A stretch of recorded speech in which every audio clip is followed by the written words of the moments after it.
sound like I'm talking out of my ass. Then please try to enunciate. No, it's a figure. Never mind. Good evening and welcome to the Orville Review Show. Today we're talking about a girl, the third episode of the Orville's first season. And joining me tonight are the panelists extraordinaire, in my opinion. These are the best of the best, the cream of the crop, the top guns, as I would like to say. We have to my immediate, well, in this case, it's my left, I guess, Dave Maynor. Oh, hello. I'm here to bring achieve glory for guiding Santa Claus on Christmas Eve. That's my thing tonight. I don't think your nose is red enough, Dave. Oh, no. Okay. Well, perhaps I should have been euthanized at birth. Perhaps. Or at least give it a sex change. Yes. Maybe. Who says that I didn't? Actually, that might explain some things, Dave. Mm-hmm. Anyway. And of course, who could forget the almighty, all-powerful, and mostly all-cynical Kevin Millard. Wow, you really nailed me there. Holy. Thank you. That's good. I tried. Anyway, guys, so in this thought-provoking installment, Second Officer Bortus and his mate Kylan, or Clyden. There you go. I'm always terrible with names. Anybody who knows me knows that. Anyway, Clyden finds himself embroiled in a heated debate. Their newborn child, a rare girl among the single-gendered Mocklins, face a controversial decision. Should she undergo sex reassignment surgery? Seems like something that, even though this was a couple of years ago, this is still a fresh topic. And this is still a topic that I think even to today and, probably in 20 years from now, people will still be debating. So I guess the question here first, guys, is what are our first thoughts about this episode? Go ahead, Dave. I think it's great, this episode. I think that this episode is what some of the best Star Trek episodes do, science fiction in general, or any kind of story that has sort of a morality tied up with metaphor. And I think that there are some important questions asked all around on this issue, in the courtroom and what are the limits on sort of, I guess, culture, and how much respect you give to culture and where that line ends, I guess, when you're talking about something like the Union or the Federation or anything like that, where you have sort of a cooperation of like these overlapping of societies and, different values. So I think this episode is sort of a major home run, and it ends on kind of a sad note, too. Yeah, you don't expect the ending that you get. Right. While you're watching this, you're like, oh wow, we're really ending it here. But the one thing that season one kind of taught us is that the stories do, like, the episodes do overlap. They don't always overlap, but they overlap enough that there's more to come, kind of thing, on this subject. So it's interesting. Anyway, Kevin, what do you think? It's great. It's just a great episode. Everything Dave said was correct. It's just great. I agree. And like Murphy said in the chat, for a third episode, it's a pretty heavy topic. Yeah, this is like, and, this isn't a light one. They nail it. They do a good job. Yeah, like, I guess my only sort of thought, like, if you want to call it a negative or a takeaway, was sort of like that maybe if we got to know Bortus and Clyden a little bit longer before they hit us with this episode, I think maybe that would have been something I would have liked, because I think that Clyden gets sort of a not a great introduction here, because we don't really know. We meet him very briefly in the previous episode. Yeah. And he's kind of at odds with Bortus and the rest. He's almost of the villain of the episode, really. Yeah, in some ways, right? And I think that I think it would be a little bit more interesting, I think, if we were sort of like, if we liked Clyden coming into it. Mm-hmm. And all that. So versus how we kind of meet him here. He's played by what's his name, the Tyrese from Walking Dead, right? Is there really? I didn't know that. Yeah. Oh wow, I didn't know that. The brother of the on-screen brother in Walking Dead of Michael Burnham's character. Yes. Or I guess Sonequa Martin Green is who I mean. I can't even remember what her Walking Dead character was anymore. She died so long ago, but was it like Sasha or something like that? Sasha. Yeah, Sasha. Yeah, that's right. At least that rings a bell anyway. Yeah, It's been a while. but it's hard to tell. It's hard to tell it's him under all the makeup, which I had no idea that was him. It doesn't even sound like him. Like No. everything about it is different. Yeah. Right. Well, yeah. Obviously he doesn't have a beard under the makeup or whatever. But yeah, I think that this is a really good episode. I think it's yeah, like this idea of like the prime directive, or like how much do you have the right to sort of impose your values onto another society here, I think is the big thing I came away from this. And I think that the conversation with Ed and Kelly in particular in the mess hall is really on point, where she's like, well, what if their culture said, we're going to kill this baby at birth just because we feel like that? Or is that how we're going to sort of show tolerance or show like cultural understanding? Like, do we have red lines on these things? Yeah. I think that these were important questions they should have asked before they had admitted what are they called? Bortus's people, the Mocklins. Yeah, maybe they should have asked these questions before the Mocklins were admitted into the union. Into the union? I don't know. That might have been a good idea. Yeah. You have something that is that, like, that's a major one. Like, it's not like, like that's something that should have come up already. Like, I feel like that should be on like the survey when you're joining. Yeah, you got like a questionnaire, and it's like, do you try to kill your females? Right. Like that might that's a good question, or where, like not allowed them to exist. We also see in the episode that the Mocklins are, they're big into weapons manufacturing, and they're kind of, environmentally not too nice. And I loved when they visited the planet, because you got to see like the Mocklin planet, and it is just a dump. Like it's and I love that. And they're shooting, and yeah, they've industrialized the entire surface of their planet. Like, I love that line. Yeah, exactly. Sam says, "Hey guys." Hey Sam. And of course, who could forget Norman as well? He says, "Hey Norman." Hello, Norman. Yeah. Oh, say that again, Kevin. That was a little creepy. No, I think I'm good. That creeped me out. That was a little creepy. Eh? Hello, Norman. Anyway. All right. Well, shall we get started there, gentlemen? Sure. Let's jump in. Yeah. All right. Sounds good. All right. So we start ourselves off. Whoops. Oh, well, I just kind of jumped over there. Sorry, guys. I'm still new at this. All right. It's my first day. Anyway. So this is the establishing shot of the whole show, is literally everybody crowded around looking at this baby. And it's cute baby, for an alien baby, I guess, it's for a Mocklin baby. Yeah. The one thing that just strikes me is how good the makeup is. Like, again, like this show does not disappoint when it comes to aliens. Like, do you think that's makeup, or do you think that they've done that digitally? I don't know. Maybe they did do it digitally. It might have been easier to do it digitally. It's got to be tough to to get a kid that long in makeup, right? And not touching it, and right. Yeah, it's got to be digital. Then you're probably right, but it still looks great. So bravo VFX guys. Basically, we see everybody kind of oohing and ahhing over the baby, and you see Bortus in the background, and as well as Kaylin and Clyden. God, why do I keep saying Kaylin? Clyden, just feel free to correct me.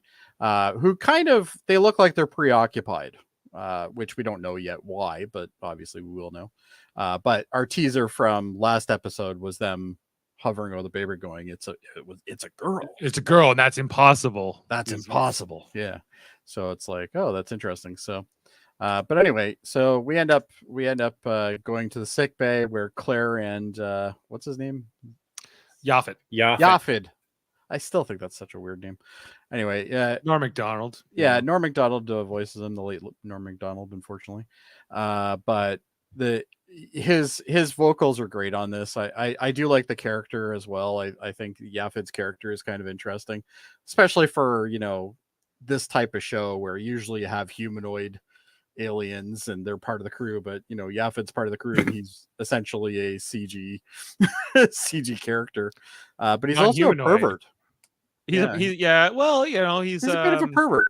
He's a Casanova, maybe. He is a Casanova. He's basically this entire thing is him. What's that? He's a stalker. He is really just a stalker. That's true. But you know what? The nice thing about Yaphet's character, which we don't really, this is other than Mercer stepping into him when he was running the one time. We haven't seen Yaphet. Like, this is kind of the first Yaphet kind of scene in the series. And Yaphet is essentially faking an illness to be in sick bay so he can keep asking Claire out, which we get the impression he's done quite a lot.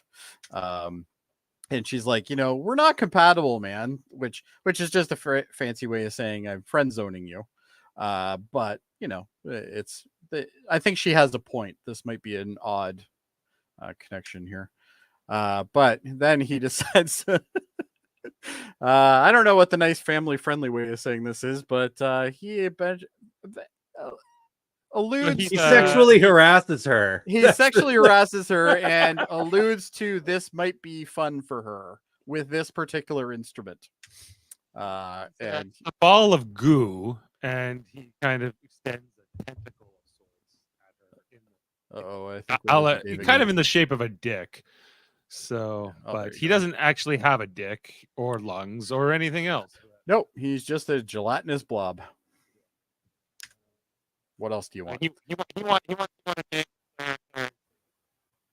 Is he cutting out for you, Kevin? Yeah. Okay. Your microphone's doing it again, Dave. It's doing it again, Dave. No. Can't hear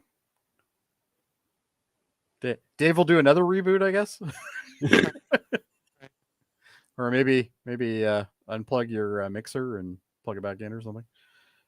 I don't know. Anyway, we'll see Dave in a bit, hopefully.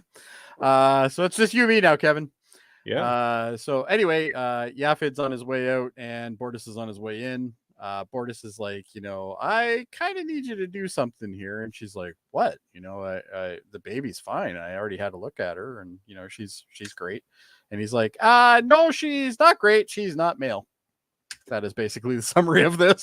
And I need you to correct that. Yeah, you need to correct that. And it's kind of a proposition that you almost get the impression that Claire is, well, I think it really is the impression that Claire is actually offended by this question. Like she's not happy about this at all. And we don't see too many interactions between Bortus and her. So it's interesting that, third episode in, we're already getting this conflict with them, which is kind of odd. But this is Claire, showing this is her moral compass. And it's a good way to, I guess, tell us more about this character, which we're going to be learning a lot more later on. But Claire basically says, no way, I'm not doing that. That's completely against my ethics. That's against my Socratic oath. Yeah, he argues with her for a bit, and then she's just like, I'm a union doctor on a union ship, and I will not do this to an infant. Yeah, which totally makes sense.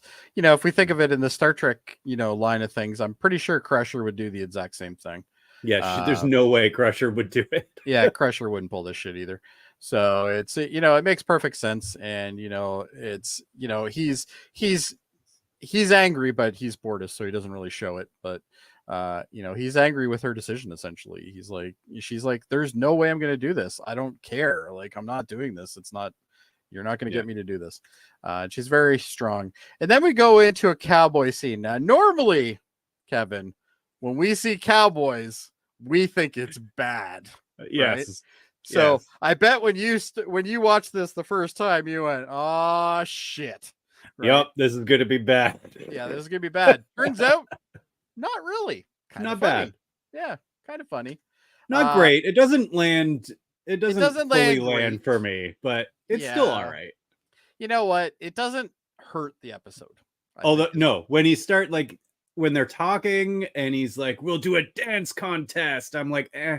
But then girls just want to have fun starts and he starts dancing. And I'm like, okay, I'm in now. And the only reason why this is even happening is because what's his name reprogrammed the simulation.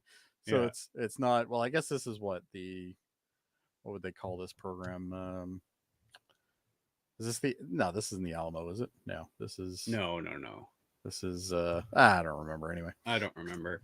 But basically they're in a simulation right now, and at the beginning you're like, okay, this is kind of interesting, and then it turns into the guy's like, I have a gun trained on your head, what are you gonna do, kind of thing. And Mercer's just like, well, we got to settle this somehow, and And he's like, why is he talking like this? And all of a sudden Bortus shows up, and Bortus is like, this is an emergency. I need it. And Mercer's like, come on, man. I'm like, we're playing in a the game. middle of this game, right? So he's kind of thing. And then of course he starts hitting the moves. And I love how Gordon is like, yeah. Gordon's totally into it, right? Like Gordon's just like, yeah, you go, buddy, you go. He's like, he's worming around, he's doing the robot, he's doing all these like terrible dance moves. Oh, there's Dave. Hopefully we have a microphone, Dave, this time. Let's see. No, we do not. All right. I'm sorry. And he's gone again. All right. So anyway, the show must go on, Kevin. All right. Fucking Windows 98. Fucking Windows 98. No, I don't think he's running 98. That would be bad. But basically, you just see him, and he's doing all these little dances and everything. And Mercer goes with Bortus because Bortus says it's an emergency, basically.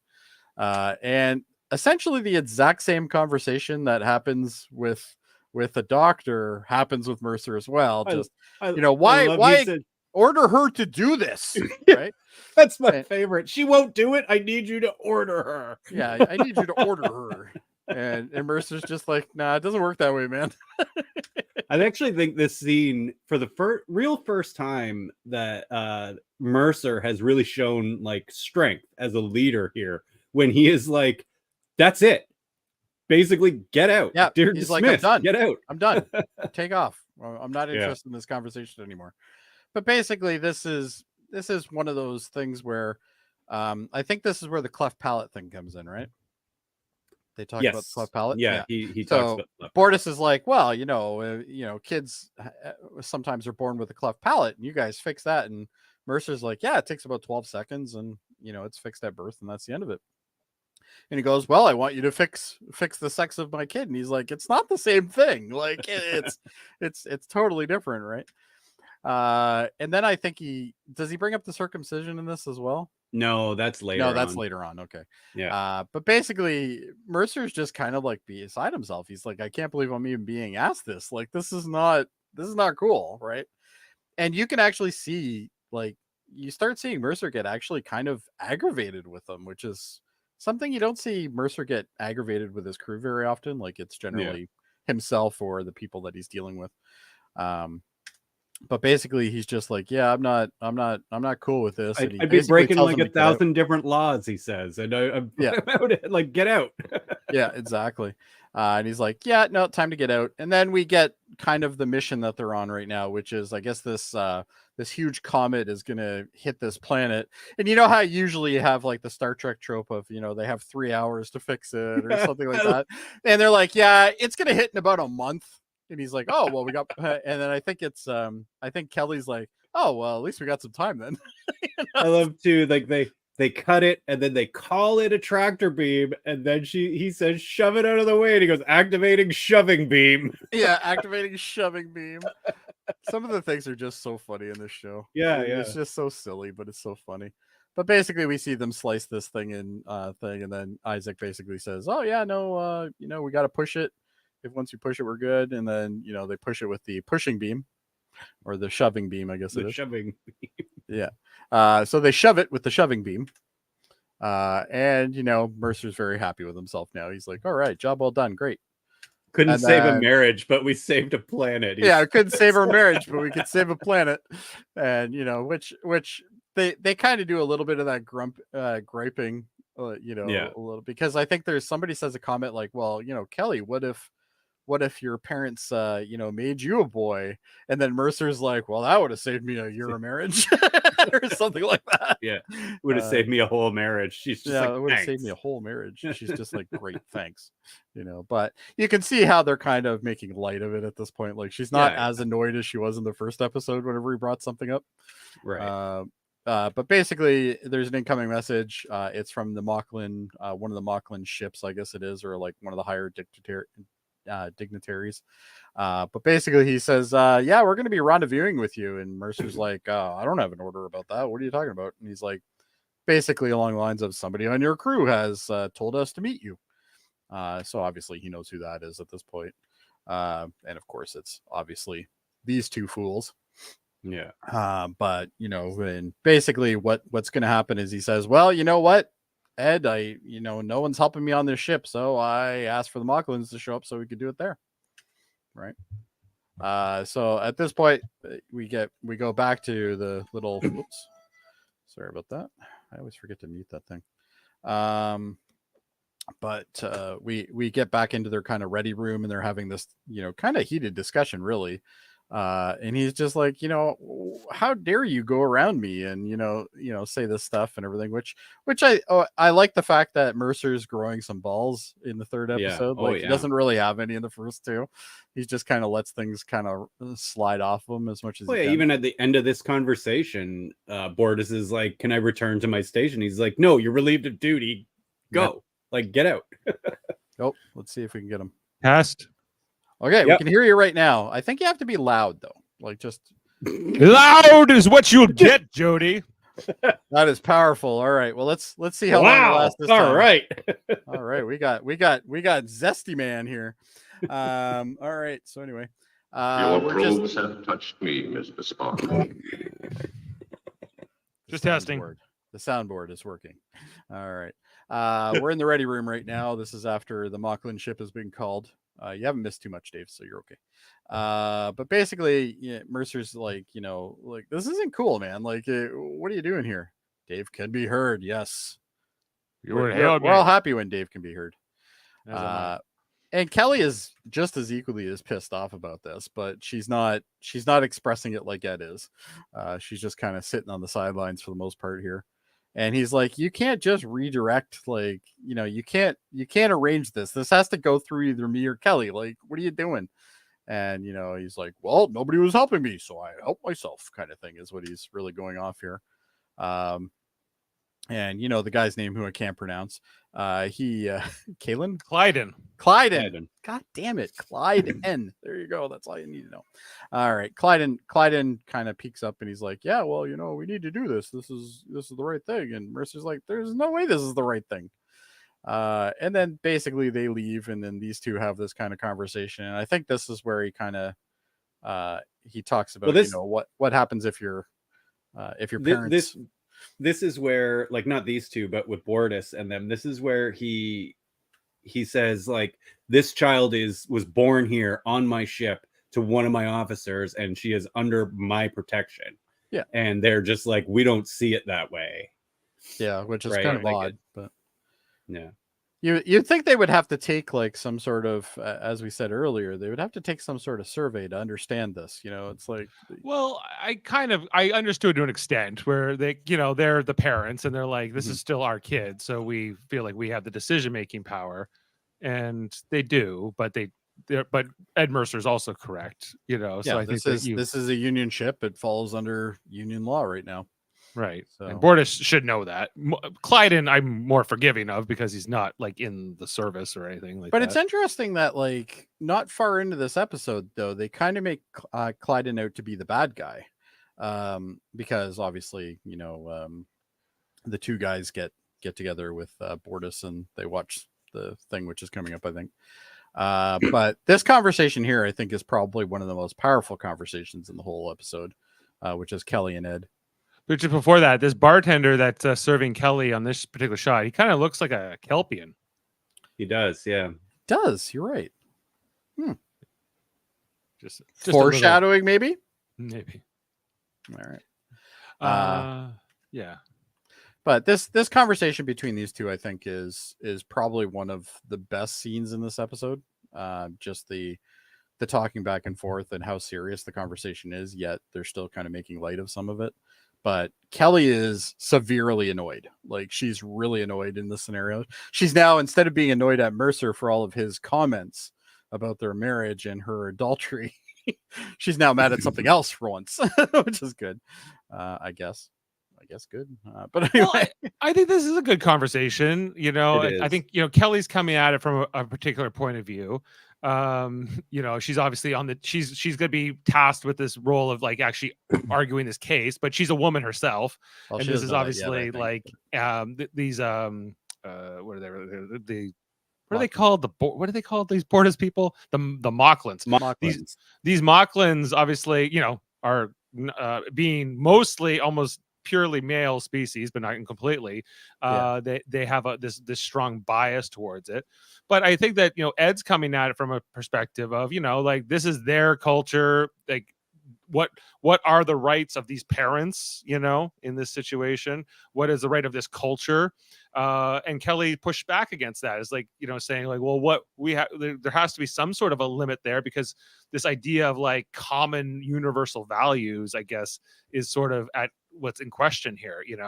And again, I think that this is something that the Mocklins and the other Union worlds should have probably talked about before they got into. This seems like bed this should be in the paperwork at least. Yeah. But I guess it never came up. The Mocklins just tell everyone that they're a one gender species, right? Like that this doesn't happen. Right. So, but now we know whether it does. It does. I guess the Union is learning that this actually does happen.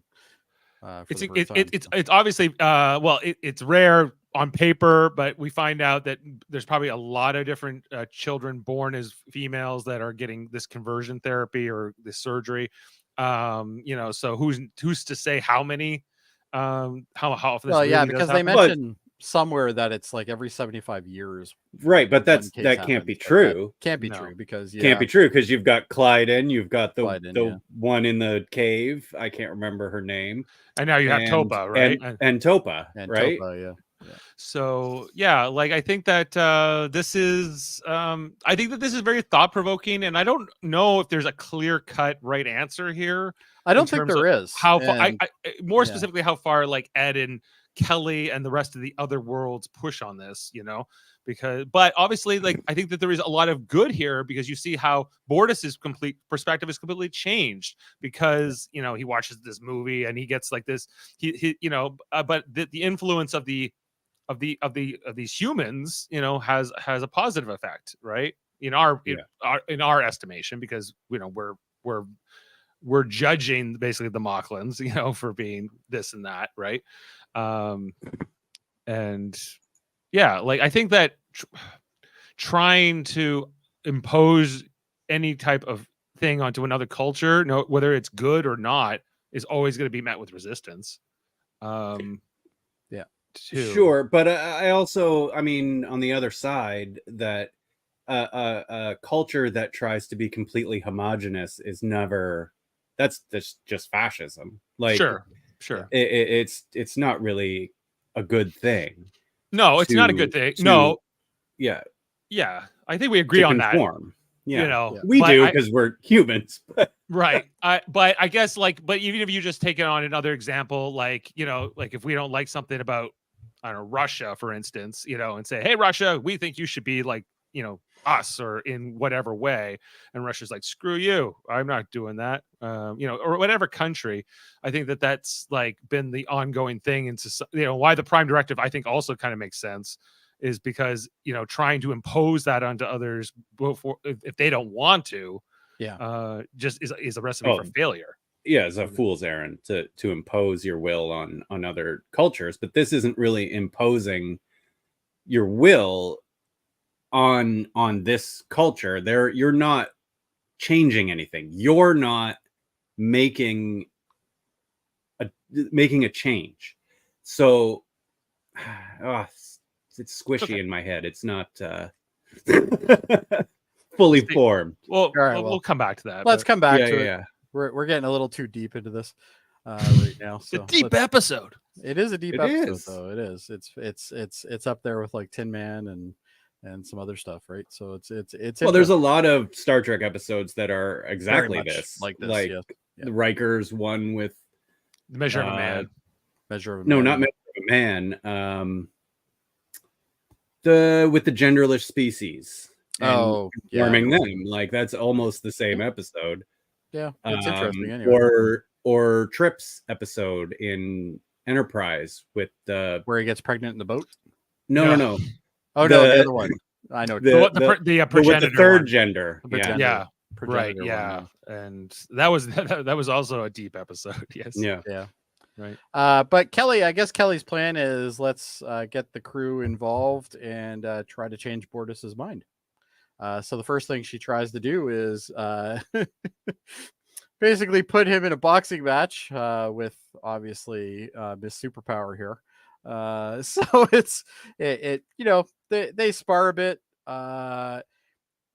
She's I don't want to say obnoxious, but I think it's the only word I can give. Like she goes out of her way to be obnoxious in this scene. And I think it's supposed to be like intimidating, but it just comes up as obnoxious. And I think in a way, Bortus actually kind of shows that. He's like, wow, like, you know, whatever, lady. Like I don't find that okay. So the whole point of this, like this boxing match, and later on, Alara will crush like the gavel thing with her hands. And it's just to show that, you know, because they have this pre-construct that women are inferior and they're weak and all that, right? Right. But like their counter to that is that, well, you know, but you're a Selayan, and a Selayan male would still be stronger than a Selayan female.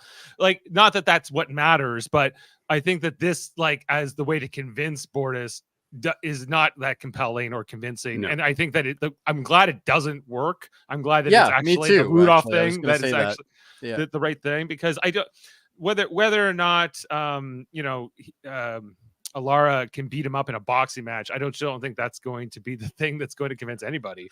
And he's a big dude too. What I like about it, about this not convincing him, is that her just simply being able to box with him or to keep up with him doesn't earn her right to be equal to him. She is already, and that's why the Rudolph story is better. Correct. Yeah, I think we agree. Regardless, story makes more sense. Yeah.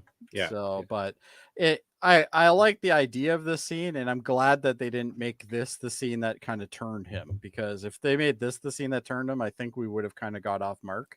Oh, I would have given this a 2. Yeah, because it's definitely it was the right call not to allow this to be the thing that turned him. But what I did like about it, I guess, was just to see how the Mocklins, like, they're pretty sturdy. They're not as strong as the Salayans, but, like, you know, you got the idea. He can take the punch. Yeah. He can take it. And if she did that to a human, she would probably kill him. Oh, she would have killed him. Yeah. You know, so you know, he's pretty strong. And then he kind of goes off in a grump. He's like, "Oh, this is stupid," basically. Oh, he's like, "I'm tired of my shipmates getting involved in my personal business, in my child's life." And I do understand that sentiment. Yeah, like, I think that, you know, he's like, well, I think as fathers, I think we've all experienced that at one time or another. But he's also asked them to be involved by asking for the doctor to do the surgery and asking Ed to order her to do the surgery. So he's involved everyone. Well, at least those two people. Well, good point. Actually, I like it. Also a good point. Yep. For sure. So anyway, the next scene is him going home, and Clyden happens to be there, and he's got this ice pack on his head, and he's like, you know, what happened, kind of thing. And he's just like, oh, you know, I can't even remember what answer he gave him, but it wasn't the real truth. It was something along the lines of, you know, he got hit by something or something. He makes up some kind of thing. But he makes up something, and Clyden's just like, "Whoa, why didn't you just go to the doctor? They can fix that right away. They just, you know, do a little thing and good to go, right? You know, kind of like Beverly. You know, every time somebody has a broken arm, and 2 seconds later it's fixed, right? You know, same idea." And he's like, "Oh, you know," but you know, it's his pride that's the bigger issue here, right? He's like, you know, and it just so happens that Gordon and Lamar. I love that it's these two doofuses too that fucking convince him. Well, and later on, there's a scene where basically Kelly uses Gordon as kind of an example as to why men aren't that smart. But like this is exactly what is the right thing I think the right approach. You know, they come in non-confrontational, non-judgmental, and they're like, let's just talk and socialize. Watch a movie. Let's have some beers and watch a movie. Yeah. Right. He's like, got beers. Sure. I'm not totally sure how practical those beer bottles are, though. I'm not a big fan of them. Yeah, me neither. But they got the popcorn, which is good. Looks like he's got onion rings as well, or at least Cheetos, maybe. Maybe Funyuns. Maybe Funyuns. Could be Funyuns. Yeah. You know, who knows? But either way, the future is good. All right. So, but anyway, and I love the fact that everybody is engulfed in this like child child animation from like the 60s. It's a classic. Like when I saw it was classic, this back in 2017, and of course I remembered it watching it again. But I love this film. It's a Christmas classic. It is. The one who does the voice of Rudolph is actually from Burlington. She passed away a few years ago. And she died in Burlington, a couple years ago as well. Burlington is where we all reside, just for anybody who doesn't know. Right, for context there, but this is a great morality tale. I think it's something that you can show quickly and a lot of people can connect to it, whether you're if they pick something more adult, it's a chance you wouldn't get that. Well, the funny thing is I remember seeing this the first time, and when this came up I'm like, isn't that a Canadian thing? But no, it's actually not. It's it's known everywhere. So it's I always assumed it was Canadian. But I love how engaged Bortus is in it. Like he just keeps leaning closer and closer and closer, and he's like, he's got to watch the whole thing, right? And it's just like he's look at him, he's just like, he's so intense in this thing, right? And the other guys in the background are just kind of like smiling, having a good time, and Bortus is Gordon looks like he's emotional about it. Like he's really he's really into Rudolph. He's got a bit of a tear to him there. Yeah, for sure. This is great. I don't think that these, like Lamar and Beloy, intended to win him over in this way. I don't think they had. Well, I think they had the idea of it, but I don't think vaguely, just like win. I think they just wanted a reason to drink. Like I think. Well, I think that they wanted to try to maybe talk him out of where his mindset was, but maybe not. I don't think that they were expecting this movie to hit him as much as it did. Yeah. So they're like, okay, man, whatever. He's like, I must go, and he gets watch up the child. Watch the child. And then I love the line they have after that. He goes, he just left his kid with two drunk idiots. It's like, oh man. And then Malloy's like, reminds me of my dad. Reminds me of my dad. God, I miss him. And that movie's only 52 minutes long, like that original Rudolph show. Because I was like, how long was Clyden like going to shop or whatever it was, like the Replimat?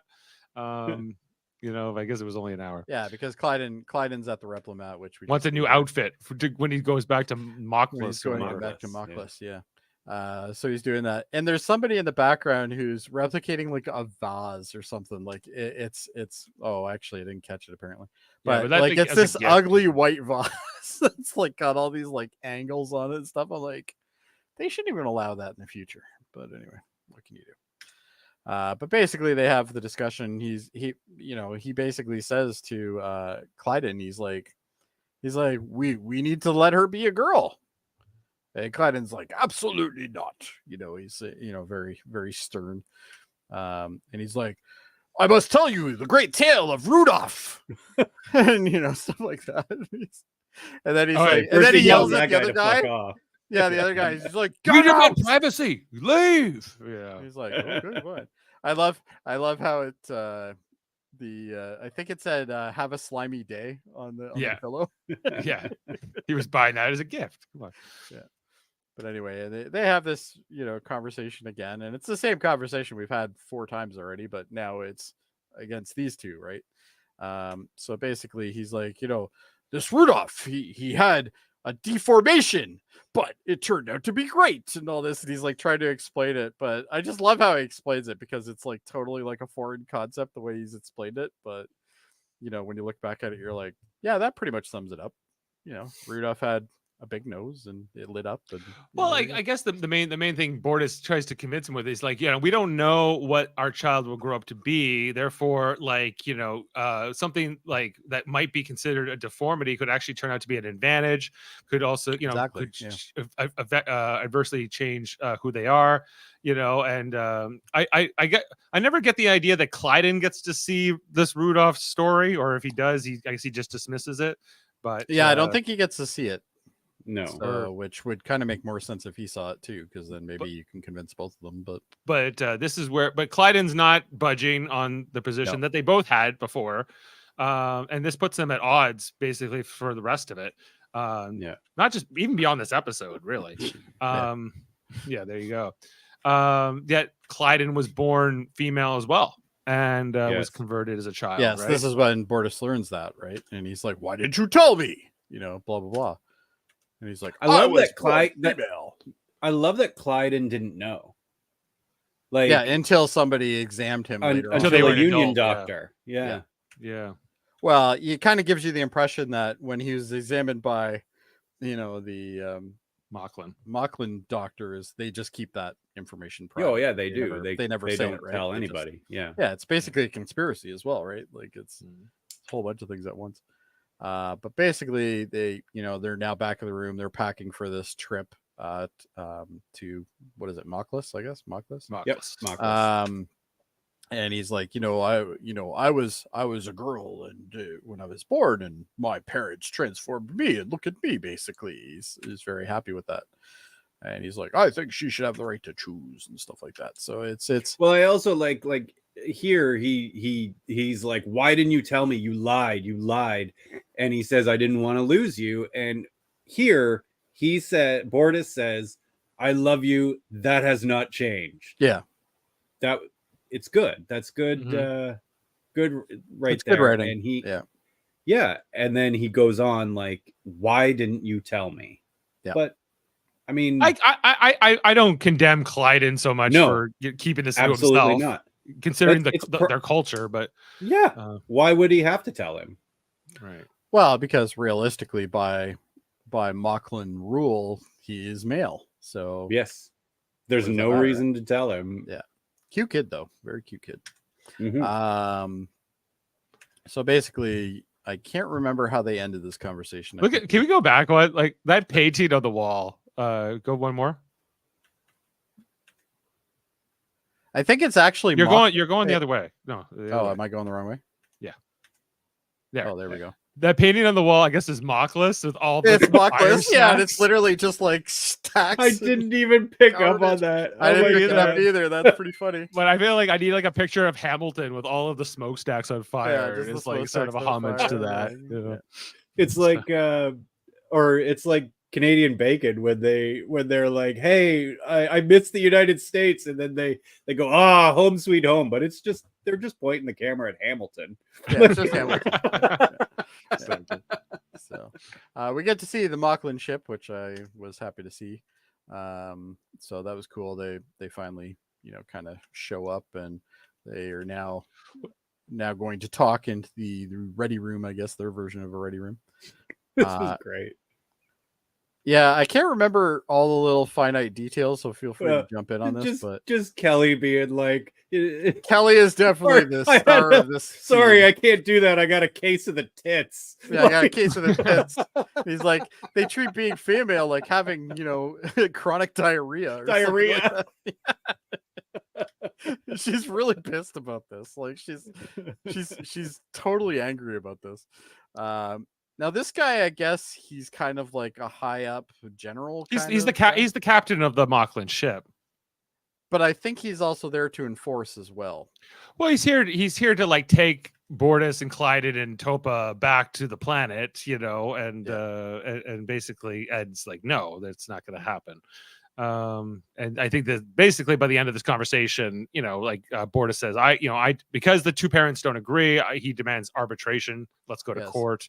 And I like how Kelly's like, arbitration? You mean like court? Or something like that. Yeah, their version of it. Yeah. And that this needs to be mediated basically. Because but I loved how Mercer's like, absolutely not. I will not represent you, but Kelly will.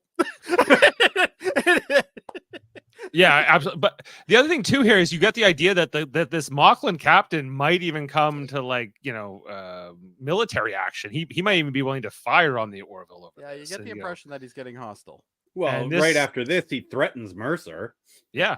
Right. Yeah. Like this is not just like, I guess, like a taboo in the Mocklin culture. It seems to be like a really big deal for them in this stage of their history, at least.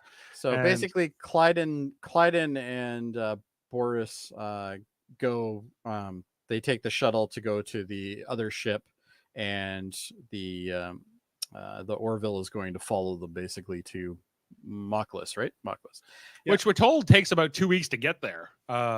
Anyway, right? They did mention that. I was going to actually ask you guys if that made sense to you guys, because they're like, oh yeah, 2 weeks, but we don't really get a sense of how long it's been between the two scenes. So it's like, I guess it could. I just imagine it's 2 weeks. They just jump cut it. They just jump cutted it. Yeah. Yeah. Like, but yeah, this journey, I was like, there was ton of time for Clyden to watch the Rudolph. Right? Absolutely. He could have even watched it on his. And how could you not be swayed by Rudolph? Right. It's how and we saving all Christmas. learn this stuff. That's right. So, but anyway, they come out of warp, and the two ships have now arrived at Moklis. And from space, Moklis looks like a big metropolitan kind of environment. And then they launch the shuttle and go down. And as they're going down, they're like, nobody says it, but they're all kind of insinuating, yeah, this is kind of a shithole. Like, this is not nice. But basically, how do they even breathe? Yeah, how do they even breathe? They've literally like contaminated the entire environment. Right. This kind of but you reminds also me of get like the impression they live underground as well. So they live inside least like these structures or whatever. well, structures, but they also said something like they live underground or something as well. Because I remember saying something. What we find out in like future episodes too is that the Mocklins are extremely adaptive to like harsh environments, and they can survive here easier than a human could anyway. Like this is nothing to them, whereas to us it chokes us out, right? So it's partly why they evolved into this or mostly male version of the species.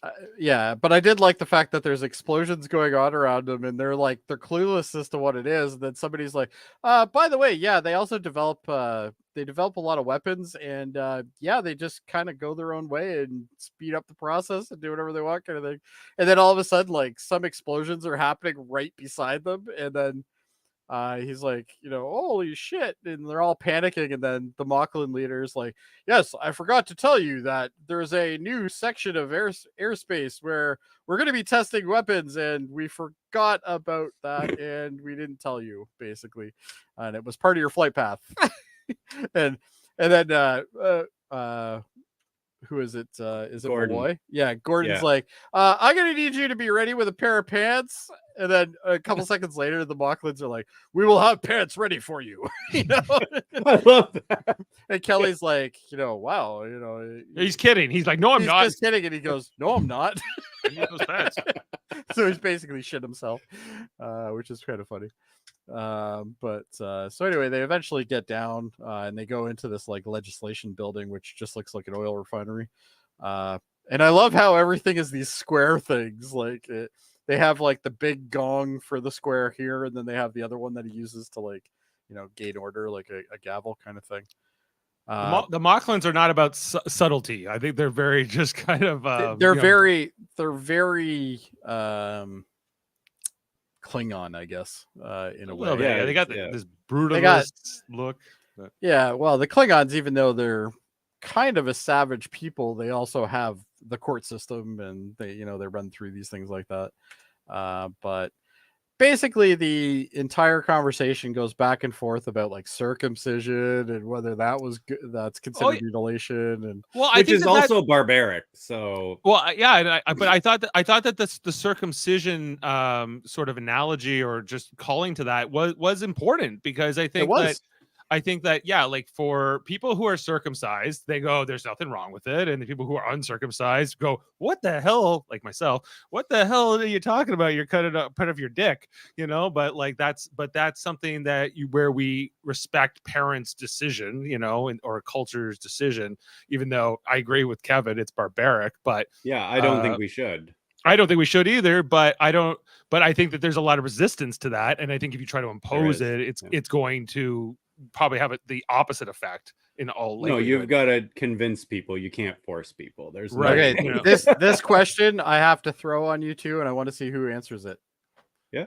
Sam asks, "What is the purpose of circumcision?" To prevent boys from masturbating.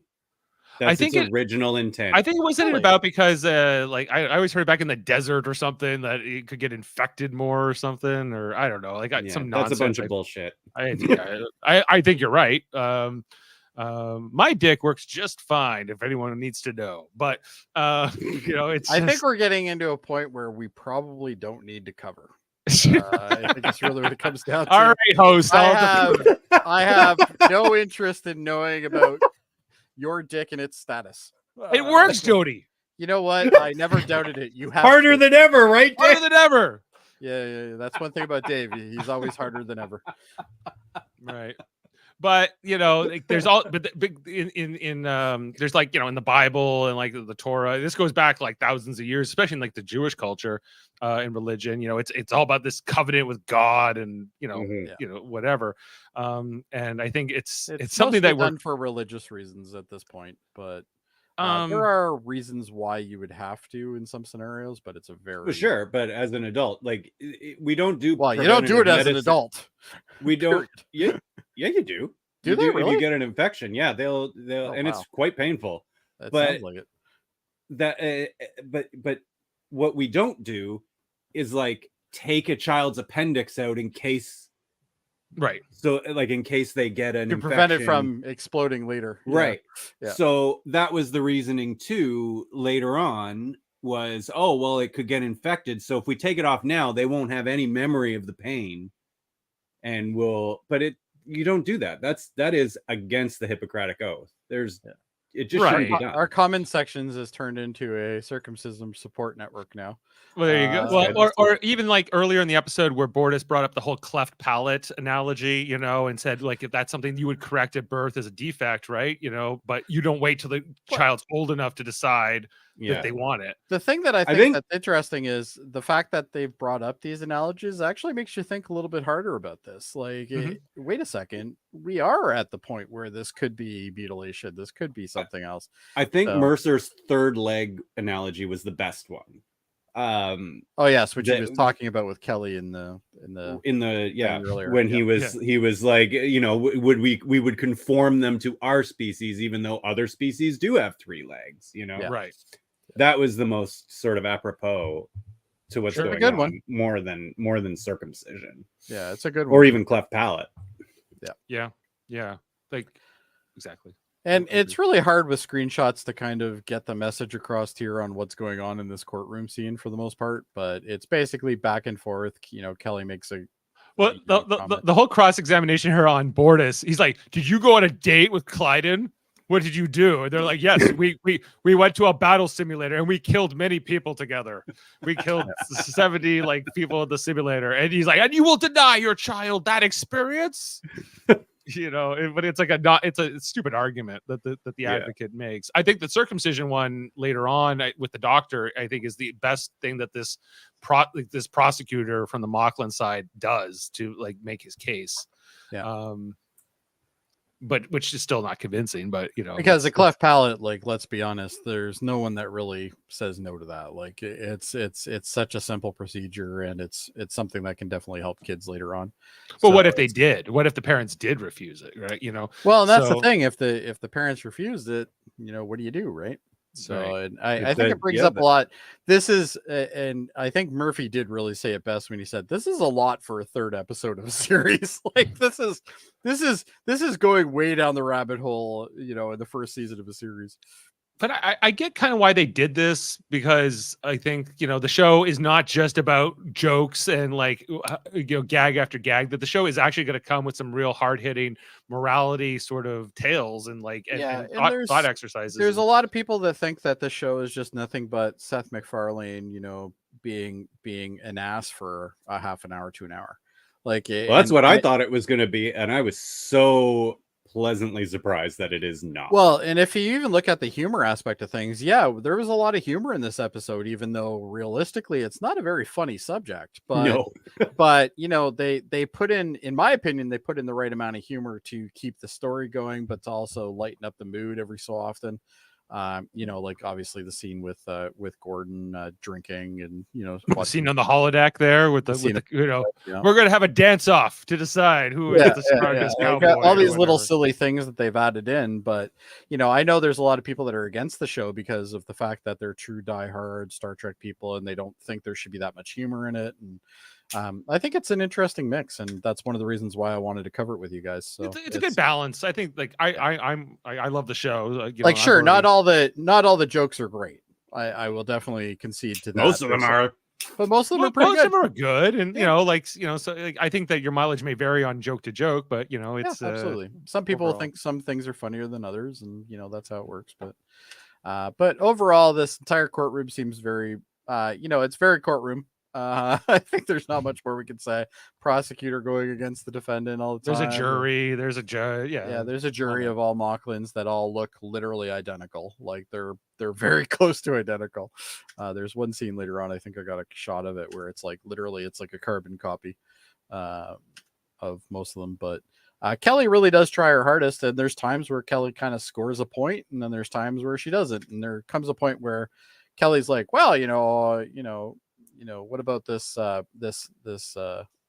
guess we'll call it a gavel cube that the main Mocklin guy here is using. And she's like, well, are you able to, bend and destroy this thing? And the guy's like, no, that's pure titanium. There's no way you could do that. Right. No Mocklin can do that. And, obviously he gets Alara to, she throws it to Alara, and Alara's like, yeah, let me crumble that up into nothingness. Clearly it's just, a box that they've covered with, with tinfoil, but the purpose is there. But just like the boxing match, like I said earlier, this doesn't really prove anything. But I think that's the reason why they did this, because they wanted to kind of show Kelly kind of misfiring again. And then kind of that their argument's not 100%. I think her defense is mostly garbage. Like, it's absolutely garbage. It's really bad. But even I think with that's Gordon, the point. and She's trying, right? So it's But in the fact that Alara can put this into a nice smooth sphere pretty easily, then give it back. What I thought was interesting though is it's a sphere there, and then a couple shots later it's back to the cube again. So I don't know if that was just a consistency thing. Oh, there you go. A lot of them look the same. Are you saying they all look alike? Very close, yes. That's the one thing we have to give Discovery. They really did mix up those Klingons. Yeah. Not for good, but they did. So then she goes with the Gordon defense, which is pretty funny. To prove that men are not always smarter than women. Yes, men are not always smarter than women. And I like the fact that she's like, these are going to be tough, and you're probably not going to answer them, but humor me. And he's like, oh no, this is for the kid. I'm totally cool with this, right? Like he's like, I don't mind being mocked. It's fine. I love at the end of this. She's like, she's again calls him an idiot, then turns and says, "I'm sorry." He goes, "Totally okay." Totally. Like, totally okay. Yeah, he's fine with it. He's accepted what he is. But like his answers to these questions are absolutely ludicrous. Like they're what was the capital of the United States? Nabisco. It almost reminds me of you guys ever see that Mike Judge movie, Idiocracy or whatever it's called? Oh yeah. Yeah. Great movie. Definitely kind of proves the point. And Terry Crews is in it, and he's awesome. But basically very much the same type of thing where people are just so stupid that they have no idea what they're talking about. But she kind of goes through this for a couple minutes. It's pretty funny. And then she's like, so if this idiot can get things wrong, half the time, obviously, there's a flaw in your system here. Yes, he's an officer in the service. Yes, he has a position of authority, and he might be the best pilot, but he is a fool. He is an idiot. And she's like, sorry, Gordon. And he's like, hey, no problem. Totally okay. Totally okay. And then we got Claire on the stand, to see her viewpoint. And basically the Mocklin guy actually does a pretty good job with Claire. This is the circumcision part. With the circumcision thing. And Claire is kind of getting hung up on it. Like she's trying to answer it, but she's kind of getting hung up on it in a way, which I thought was kind of neat. But the guy who played the prosecutor, I don't know what actor it was, but he's definitely pretty cool. Good actor anyway. Then Mercer just kind of like gets up and leaves. And I'm not totally sure how he got to this connection. And I don't think they even explained it, did they? No, they don't. No. He just all of a sudden says he calls up to Isaac, and he's being really quiet about it. And he's like, Isaac, I'm going to send you these, these readings. I want you to scan the planet and see if you can find it. And he's like, oh yeah, I did find it. Here's the coordinates. And he sends them back. And he's like, okay, well, he might have just got the idea to look for any Mocklin female on Mockless. But the only thing that bothers me about this is the fact that they don't establish how he got to this point. Yeah, so they it's don't. Like, they don't at all. It's kind of, in my opinion, like shave down the court scene a little bit. Give me something that gives me the how he gets the realization to do this. It feels like they cut out a scene here for sure. It almost does feel like sure. they shot it and then they just left it out, kind of thing. But he's very happy with himself once he gets the results, but we don't know what the results are yet. And then he calls over to Lamar and he's like, yeah, we're going on a trip. Apparently in his favorite rocket ship. If you get that reference, you're definitely a father. But anyway, backyardigans, if nobody knows what that is. Oh, I know. Can't be the only one.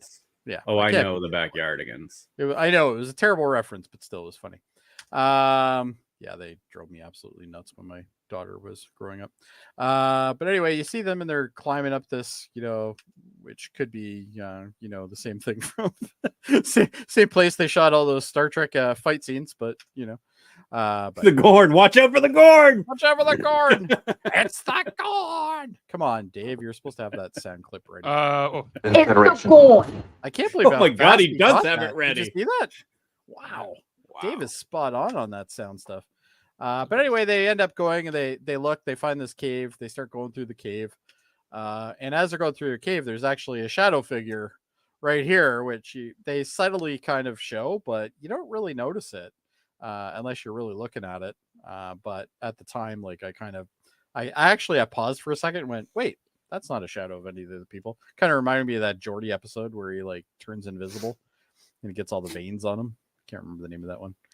Do you remember that episode? I know the one you mean, though. Yeah, I know the one you mean. I don't remember the name of it either. I don't remember it either. It's not a very good episode, quite honestly, but still. Well, we'll get to it on our Star Trek: The Next Generation podcast every Tuesday. That's going to be a while because I think that's season 3. But anyway, they end up coming across this lady. Turns out she's female and she's a Moclan. So this is we don't know this yet because they flip back to the court for a second. Havina, is that the name? I think it is. I think you're right. I think it's Havina's the characters. Yeah. But basically, this is more bantering back and forth from Kelly, trying to deal with it. And basically, they say to the guy, the guy's getting upset because they've asked for like a 2-hour kind of wait as Mercer goes and investigates this evidence.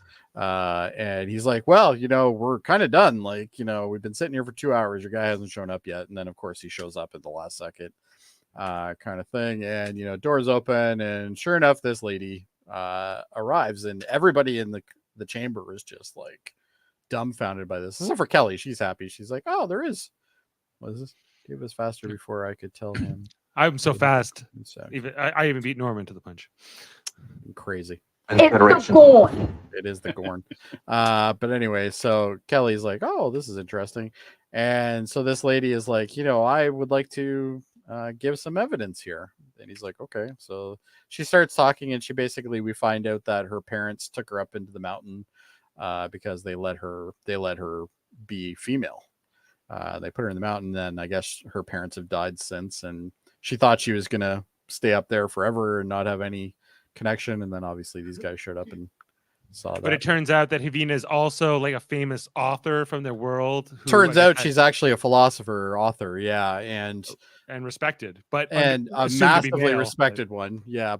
And everybody thought she was male, which is even more interesting. And I think there's a scene where somebody quotes this literature and then she says, you should ask him. Right. And he just kind of looks at her and then obviously you figure out it's her that's actually the philosopher / writer.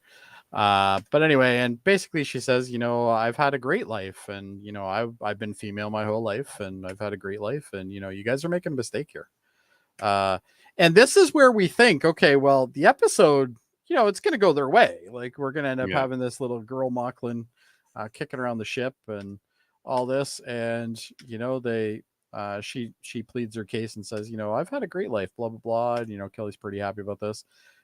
He grills her about something. I can't remember exactly what it was, but this is where he talks about the author. It's like, so-and-so said this. And she's like, well, you should ask him. Turns out it's her that actually said that.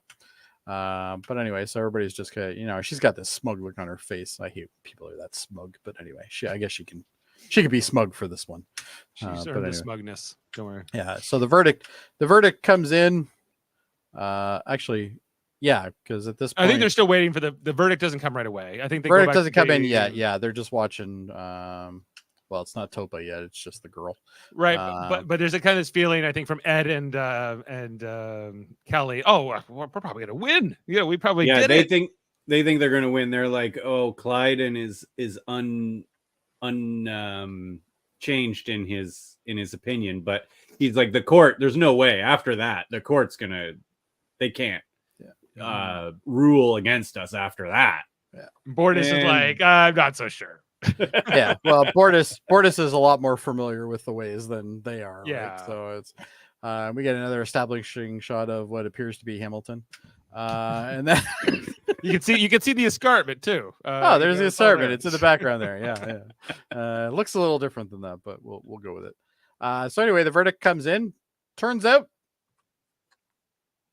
they have ruled that it's still going to happen.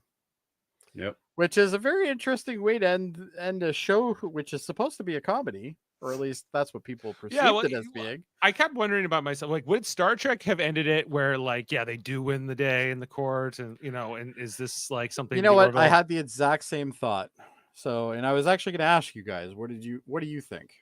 I don't think Star Trek would have ended it that way. I don't think they end it that way in the Riker episode I mentioned, and they don't end it that way in the Trip episode. There are examples, yeah, but most Star Trek episodes have a happy ending. I think I guess most Orville episodes do too, kind of, but yeah, I would say the majority of them anyway. Yeah, but not all of them. This one Season actually 3, probably not, but this one actually does kind of have a happy ending, even though this part of it doesn't go.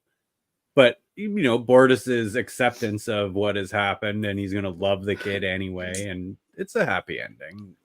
Yeah, in a way, it's a happy ending, but it's also, we saw the fight. It's not the ending you want. It's not the ending you wanted to happen. Yeah.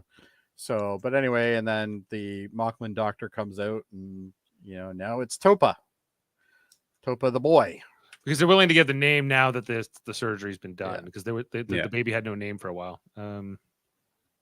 And I think did they ask Bortus, like, are you still going to try to do it with Clyden? And Bortus is like, I'm going to give it a shot. He goes, he's still my spouse, and even though we don't see eye to eye, which is something that I think everybody here can also come to grips with sometimes, is you don't see eye to eye with your spouse. Well, actually before this, I don't think we saw it in the screenshots, but Clyden tries to reach out to him after the verdict, and they're walking away. I thought, but then turns away and doesn't. He doesn't. Yeah. There, right there. Yeah. Right. But then doesn't try. Yeah, he's about to touch him, and then he's just like, no, I got to give him. Yeah, it's probably best I don't. Right. Not a good time right now. Yeah. So anyway, so Topa comes out. Which we see more of Topa in later episodes, but not too much, but we do see a little bit of her. Well, this episode has like one or two sequels that follow up on this. It does still follow up on this. Yeah, absolutely. And then you see kind of like, these two now buddies, I guess, kind of, walking in defeat essentially, because they have been defeated. This was not a happy ending for these guys at all.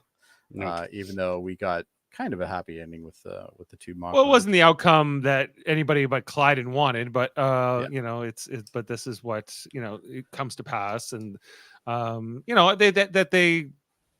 think they do the right thing. They go through this legal process. They lose, and like they're not happy about it, but they have to accept it, But I have to admit, I did like this part where they gave a Rudolph, and Rudolph chewed on the Rudolph, and it's like, oh yeah, that's kind of cool. And that's the end of the episode, guys. So it's I think it's a great episode. I think me too. The court scenes are a bit draggy. They only because Kelly's arguments are great. Whole case is the arguments aren't great to begin with. Yeah, exactly. So it's I get that. I guess we don't have our fun facts, man. So I guess I'll step into that role. Okay. Do you have it ready, Dave? I sure do. Well, then let's get some deep. What do we call it for you? Details discovered by Dave. I don't have a song for that. I'm sorry. Okay, originally this was the second written episode of season 1. According to the director of this episode, Brandon Braga, who was the showrunner for Voyager, Star Trek Voyager for many years, they wanted this episode to be much later in the season, but they decided to pull it up in the air date to the 3rd episode because we had to know, is the audience going to embrace the show for what it really is? So it was kind of like they were like, we need to come out big here. But the plan, well, I guess in a way that's a good way to do that then. Yeah. In the scene where Bortus, Malloy, Lamar watch Rudolph the Red-Nosed Reindeer, Malloy looks like he is about to cry. Actor Scott Grimes, who portrays Malloy, is confirmed that he was holding back real tears. He said, "That's real, though. I'm not kidding. I grew up with that movie, and the fact that I'm sitting there watching it every time that makes me cry. So I just went with it." There you go. That's good. Reptilian Alien, the credited title of the alien in the matter synthesizer room with the pillow, Have a Slimy Day, is a cameo by Julius Sharp, a writer and co-producer on Family Guy. Oh, okay. That's neat. I don't know who that is, but it's me either. Yeah. Ed tells Captain Vorak, who was the captain of that Mocklin ship, that he has board games like Scrabble, Candyland, and Monopoly for entertainment. And Ed insists that he be the automobile piece in the episode Mad he could be the thimble. Idolatry. Ed suggests that the crew plays Monopoly while they wait for the multiphasic planet to reappear. So there'll be more Monopoly references to come. But in a way, and that's something that Star Trek never really gathers because there is a lot of waiting, right? Not everything happens exactly that second. So it's neat to see that they have something to do to occupy their time other than go to 10 forward, right? For sure. So. The dancing scene with Vasquez, John and Ed and Gordon was shot in Santa Clarita, California. Actor Jay Lee, who plays John Lamar, had to learn how to ride a horse. He never had done so. Yeah, he didn't look like he was happy to be on it. You could see he was very stiff, where the other two are just kind of going with it. So I guess they must have had more experience. I'm definitely scared of horses. I love them, but I'm definitely scared of them. So a white handheld device on Claire's desk is revealed in the second season episode called The Happy Refrain to be a follicle stimulator used to grow a mustache on Bortus. Oh, yes. Okay. Yeah, I remember. Actually, that's a good episode. It's so funny. Yeah. When Bortus holds Topa while boarding a shuttle to Moklis, baby Topa was in fact a puppet controlled by Jeff Edwards and Alejandro Diaz. Edwards and Diaz are credited as the Mocklin baby puppeteer number 1 and number 2, respectively. Wow. So that's important. There was a puppet baby. Practical effects. Yeah. We kind of said this episode takes place over 2 weeks in October and November of 2419. In 2056, a genetic engineer learns how to target and eradicate cancer cells. That's mentioned in this episode. Hopefully.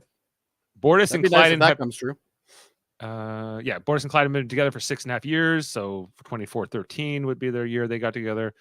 We saw that asteroid that was going to hit the planet that they kind of lasered at the beginning would have collided in 1 month and 17 days, which would have put it near Christmas. Yeah, I think we lost you during that point, Dave. But yeah, that was when we're having a giggle about the shoving ray.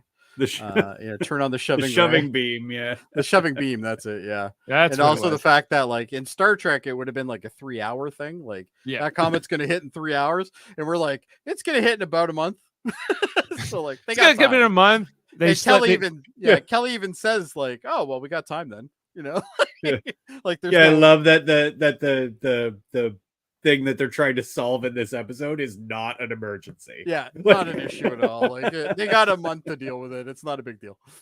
Yeah, that was they're like boom, boom, push, done. Mission that's over. What I like about one of the things I like about this show, because it takes some of those things that we take for granted in Star Trek and kind of runs with them as part of a joke, right? Which I think is kind of funny as well. So, because we've all thought of weird things that are happening during a Star Trek episode, and we're like, "What the hell? Why would that happen?"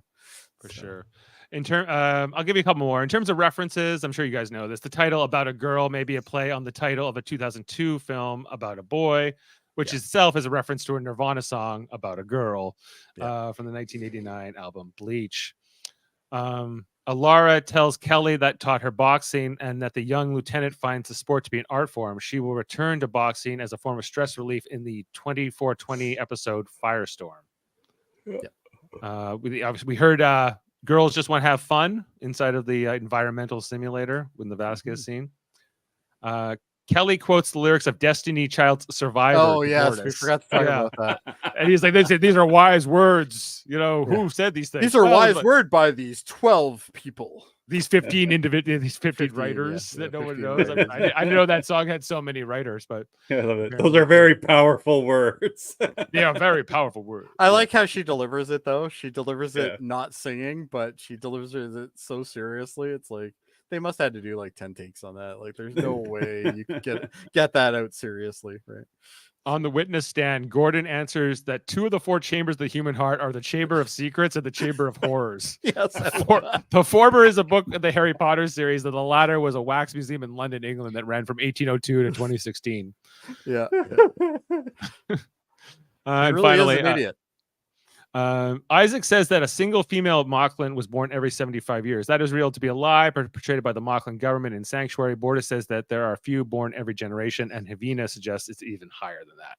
Yeah. And I think that's it for the fun facts there. Well, thank you, Dave. Or the details discovered. The details. Well, Delta details. The Delta details, if you will. The double details. Now, the master of numbers must come in and show us his Excel prowess. Indeed. Although I had taken it down when I rebooted, so I have to find the tab. You have the same problem that I have.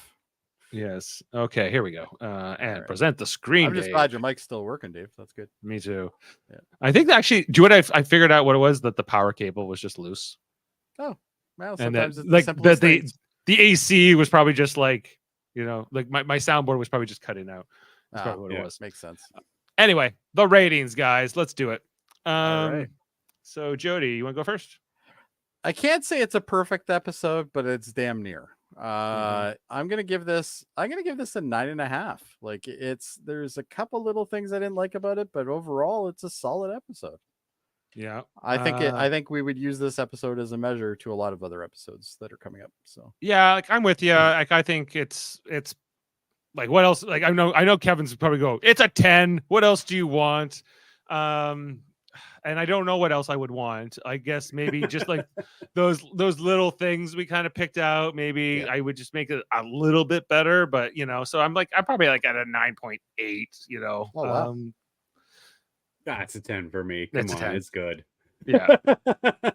I got the impression it's Dave really was, good. Dave It's was a down really with that. good episode. And people who are in the chat, we'd love to know anything. what you guys are rating. One of these days, we got to like compile just like all the chat ratings and just put them in as one person. Yeah, just as one. Like one column. average them and then Average put them. in as, that might be. I have to go. something we could look That's quite the exercise, but we can look into that. Yes. So well, I'm going IMDb to let you do that if you're going to do it, because I am the don't numbers want man. Okay, so IMDb gives this a 7.7. We're averaging a 9.8 tonight. But like I thought it was interesting that this didn't have like a much stronger rating than like the other 2 episodes. Like it seemed, I don't know. So whatever you want to take away from that. Norman says 9 out of 10. Pat says 9 out of 10. So that's pretty solid. Yeah. And well, I think that's it. That's it for we unless we have like a Murphy rating to input or an Adam rating, but I don't think we have that. I don't think so. Don't think we do. No, not yet. Anyway, we'll have to get them to fill in the blanks later. But you want to know what the next episode is, don't you, Dave? I do, Jody. What's it called? Well, you know what? If I had that tab open, I would probably. I'll tell you what it's called. I'll tell you what it's good. called, Jody. I know. I already know the I answer. scheduled it. It's called If the Stars Should Appear. Oh yes. Okay. Yeah. This is the episode where they kind of go into the Earth population, kind of people. Yeah, the U.S.S. Orville finds an alien ship adrift in space and on course to collide with a nearby star, only to discover inside a species that is completely unaware of their plight. Yeah. So it's a lot about actually religion. this is an episode that kind of affects the whole series, because this gets called back many times throughout the series. Even some of the characters that show up in this show up later on, which is interesting. And the other thing that's also interesting is the main kid in the story for next week. He's actually the main character in the Ted TV show. So it's the same actor, I guess. McFarlane likes to work with the same people he always has. Plus, we also get a great cameo by a very big star, Liam Neeson. Is he in the next one? He is in the next one, yeah. So yeah, because he's their god, or at least the people that they base their stuff on, right? it is kind of fun, like how Seth MacFarlane brought in people like him, like Well, the Charlize episode Theron. after that is Charlize Theron. Yeah, but but he's also bringing in like these like longtime Star Trek people like Brandon Braga and Robert. Well, Duncan he is Neal. a uber fan of Star Trek, so that's Oh, yeah. this is a love letter to Star Trek. Like, he's not trying to make fun of Star Trek. This is a love letter for him. Yeah, so. he's like, hey, Norm Macdonald, want to be a green snot alien? Okay, like how you got all these people on board. Sometimes I wonder, well, and the main cast, like, funny enough, like the main cast, other than Seth, the only other person that I've actually know much about is Gordon, because he was in Band of Brothers. He's been in a whole bunch of Penny stuff. Johnson, And of course Penny Johnson. Yes, who could forget Yeah. Penny Johnson? But she's got quite the sci-fi roots. Jeff just clued me in the other day, Kevin. I know you've watched Supernatural. I don't know how much Supernatural you've watched, Jody, but all of it. I know of it. Sorry, you're talking I know about- of it, but But you know that I'm not a the super very fan or anything. the very first episode of the series where Sam's girlfriend gets burned on the ceiling. Yeah. That's Yeah, Kelly. yeah. Is it really? Oh, really? Wow. Yeah, Okay. I remember that I didn't episode. know it was her until Jeff told me last night. I was like, "That's Oh, Kelly." I had no idea. Like, Adrian Palicki. Yeah, Palicki. yeah. But that was 2005, right, when they made that Yeah. or so. So anyway, Well, yeah, I think it's time to put this episode to bed. But you know Yeah. what? There's more content than this. Just because we're gone doesn't mean there isn't other things you can. come back, baby, come back. We can leave it all here with. I don't There's know, my times song where is- his my- mic shouldn't be working. And that might be one of them. That might be okay, but come back tomorrow night. We're going to be talking about Star Trek: The Next Generation, like we be doing here every Tuesday. Tomorrow is the last outpost that we're covering. The Ferengi. first introduction of the Ferengi. We're going to see. Well, it's kind of like setting up everything that will lead up into the Neutral Zone episode, and like there's there's a lot. It is. lots- It is actually a pretty important episode when you think about it. Yeah. yeah. So I believe Jody's on the panel tomorrow night. Oh, am I? Okay. Supposedly, yep.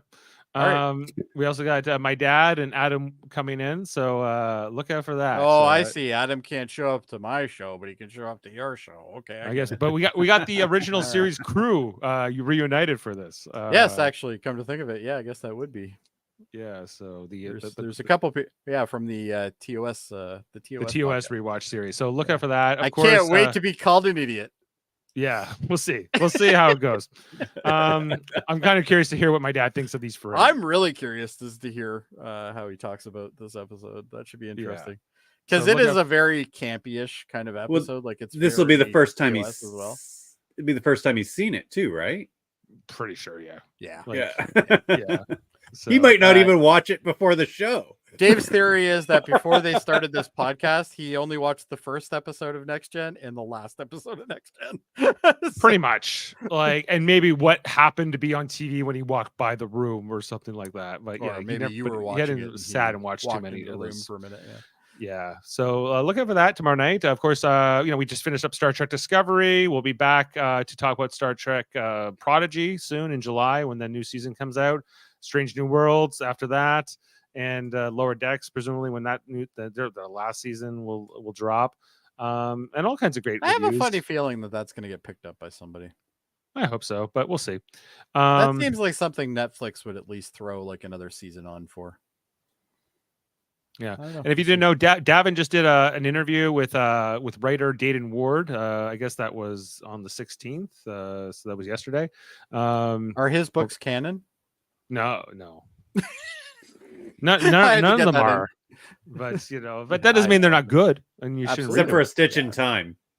Yeah. We're moving on, so look out for all the great podcasts on. here on Live Long and Podcasts, all kinds of great Star Trek. And of course, in the greater federation of podcasts, our affiliates, which we'll plug here in our little commercial at the end. But I think that's enough said. Well, thanks for joining us. Thanks to my panelists. And I don't got anything else to say. Roll it. All right. See you next time, everybody. You can play a random sound for us, Dave. Okay. It's the gore. Oh, That's not random. okay. You're gone! All right. We'll see you next There we time. go. Beam up some Star Trek content with Live Long and Podcast. Tune in to X-Rated, the X-Men animated review show. artistic interviews with graphic histories, a roundtable movie discussion with Hey, did you see this one? And movie reviews with Hold Up, a movie podcast. And while you're at it, spin a few records with Eamon on Track. Watch us duke it out on trivial debates. And let's chat about TV with the Super Mater Brothers. It's all here on the United Federation of Podcasts.